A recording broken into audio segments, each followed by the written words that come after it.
Hello, and welcome to Question in a Bottle. In this series of short discussions, private investor Mark Atkinson answers questions sent in by listeners and subscribers to his main podcast, The Desert Island Investor. So, let's take a look and see what's in the bottle that washed up on the beach today.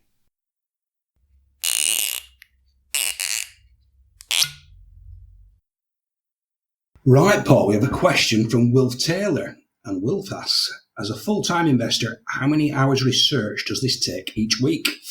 Thanks for the question, Wilf. Unfortunately, it's not an easy, definitive answer, but I'll try and give an answer in several ways. Firstly, not all weeks are the same. As an example, the reporting dates across the portfolio are not evenly distributed throughout the year, and it is a little famine or feast.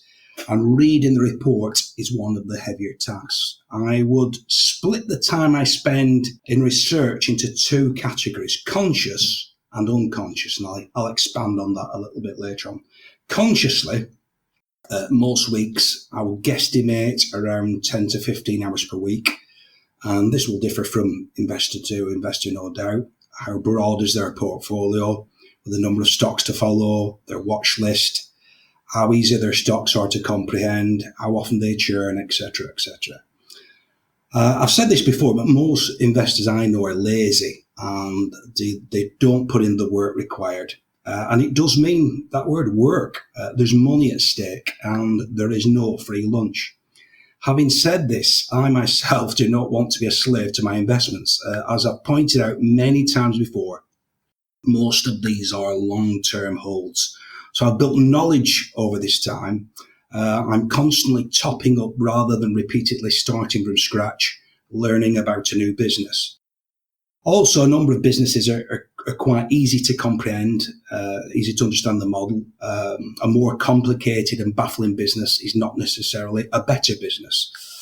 The portfolio designed that if my raft is lost at sea, then things should take care of themselves for some considerable time without any management. I know many investors who cannot bear to be away from their laptop in case that short position suddenly turns against them. My portfolio is low maintenance and allows me the freedoms to do other things. Each day I absorb the RNSs, and these may be a simple advisement or something considerably more involved. There are presentations to sit through. And I'm generally good for around one of these per day. Occasionally, two coincide in the same day. And I've found that despite retiring, 5 years ago, and I still feel pretty sharp. It's a bit like not being match fit. My ability to listen to business speak can be quite draining. It's littered with acronyms and trade jargon. Now, there are some, few in number, that have a more conversational rather than pitch style. And I do find these easier. I just like people to speak clearer English. I read on and around subjects on various websites, so I may watch a video or, of course, prepare material for this podcast. And it's a useful exercise. Your memory often plays tricks with you. It reminds you how long you've been invested, how well the investment has performed, and why exactly you've invested in the business in the first place. And how can you explain to others if you cannot explain it to yourself? And then there are conversations with other investors, my trusted confidants who I exchange information with and often fill the holes in my knowledge. But I also have to reciprocate with them when they ask me questions. This is a two-way street, should I say.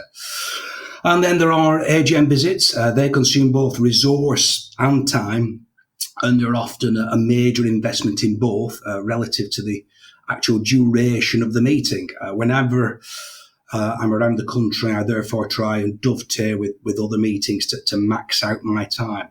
I have the luxury of turning these trips into mini holidays, if you will. So it's perhaps difficult to define what is work and what is play. And an extreme example is a site visit that Elaine and I will be making in January, which will cover 3 days. And it's going to be something, probably a part of a desert island special. And the board of this business have offered me special first-hand insight to their operation. And for my part, I intend to put the work in to maximise this. There's no way on either their behalf or mine that this is intended as some kind of jolly. Most weeks are 10 to 15 hours, but there are times when you have to up your game and it's full on and there are some short bursts. Now, the unconscious side is probably every other waking hour where you're soaking up what is happening around you in the world, what you see around you, what's on the news, how is the environment changing around you. Sometimes these are slow and subtle changes. What threats do these bring, but also what opportunities? And conversation with friends, acquaintances, or outright strangers are a terrific source, a terrific funnel of information. In these conversations, it's the listening to others that offers the best value. I already know the things that come out of my mouth.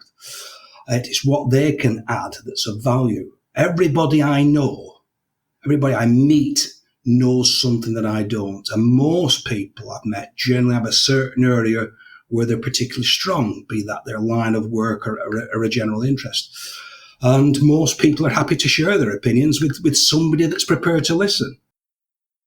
That aside, how they live their life or changes they're making are also of interest. This has been a spectator on the world, and it's hardly work, but it's just part of daily discourse.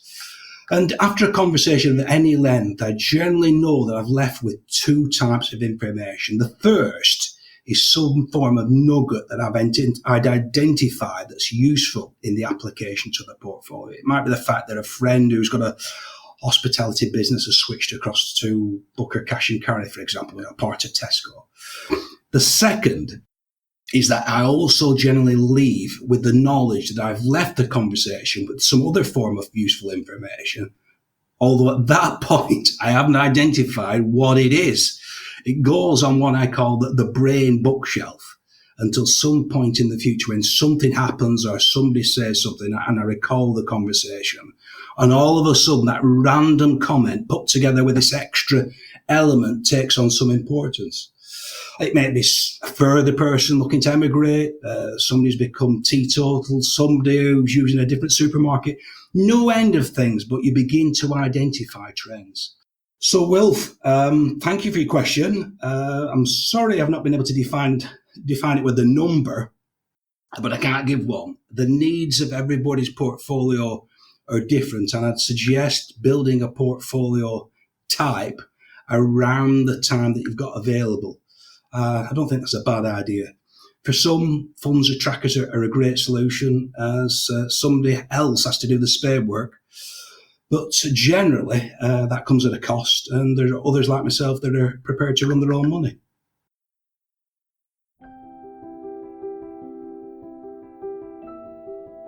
Well, that's all for this episode. We hope that you enjoyed it. Please remember the content is for information only and it is not financial advice. If you have a question for Mark for our Question in a Bottle podcast, just complete the form on our website, thedesertislandinvestor.co.uk. Thanks again for listening. See you next time.